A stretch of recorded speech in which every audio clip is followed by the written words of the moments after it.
This is how I got every badge in Leap of Faith, including its hardest badge. For the first 3 badges, you just play through the game normally. Also, spoiler warning, you should go play the game, and if you don't go play the game before the video, then you should at least play it after the video.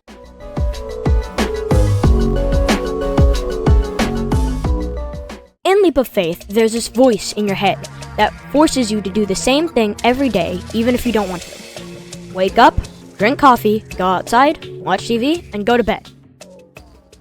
During one of the days, it keeps you from telling your friends that you need help.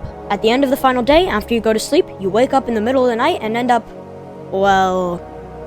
You then find out that the voice forcing you to do those things was your inner voice. And that's the end of the thought. After you get the bad ending, you then unlock the ability to get the good ending. And to get the good ending, you need to take medication around the house each day until the voice is gone. And that's about it for the good ending. You have now unlocked the true ending. When you wake up on day 1, you will notice that it looks like you need a ladder to get to the attic. While you're doing a usual good ending run, you start finding notes each day with 2-digit numbers on them, and you write them down. On the final day, you find a ladder which you use to try to get into the attic, but something is blocking the way. You go back to day 1 and find that the ladder is still there. You go into the attic and you find a safe. You input the numbers you wrote down and find the basement key inside. Going into the basement, you find a mysterious orb that tells you to come back before you go to bed. After going into the basement before bed, the orb tells you to sleep in the basement tonight and that it will help you uncover what you have lost. After going to bed in the basement, it tells you to open your eyes and you wake up in a dream. The orb tells you that you must find yourself and you must remember who you are. But in order to do that, you'll need to explore your past that you cannot recall. And that your mind, by trying to protect you, suppressed everything that caused you pain in the past. But by doing that, it has suppressed your identity, which is why you don't know who you are or what the orb is, and why you see it in that form.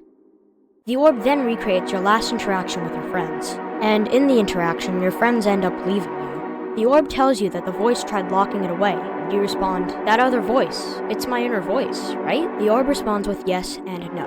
It also says that even if you find your true identity by recalling the past, you still may not be free from the clutches of that voice. And then you wake up, and the day goes about the same as it usually does.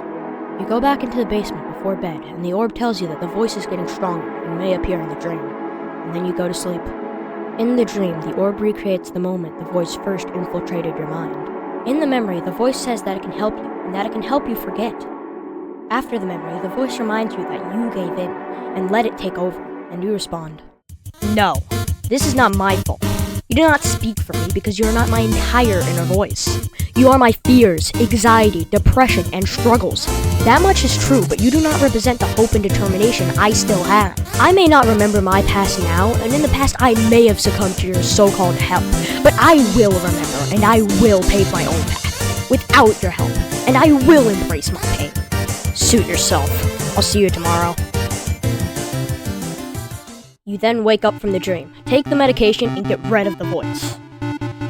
While going about your day, your friend knocks on the door again, and you realize that your friend was actually your friends Ivor and Sebastian. You then restart your friendship with them. At the end of the day, you go back to the basement and sleep there one last time. You wake up in the dream and find out that the orb was actually you. This is it. Not so fast.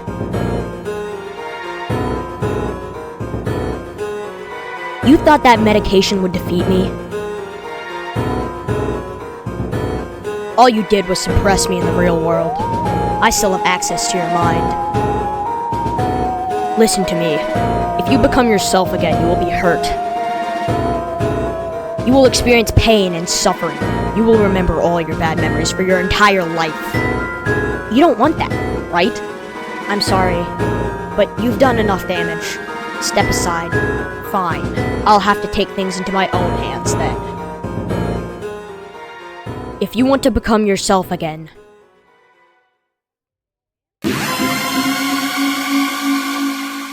you'll have to get through me first. Pause. I can't show this fight because it would make the video too long, so instead we are going to get straight into Leap of Faith's hardest badge.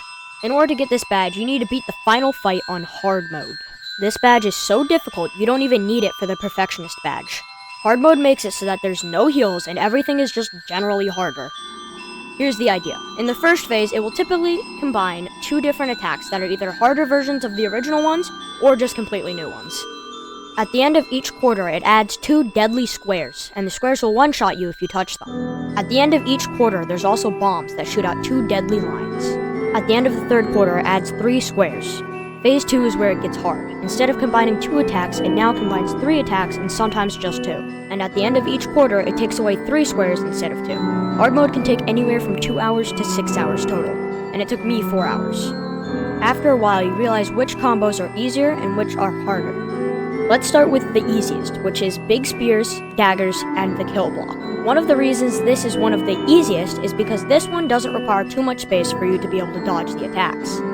The hardest is where you get both spear attacks and a spinning kill brick. And now that you know its attacks, it's time for the boss fight.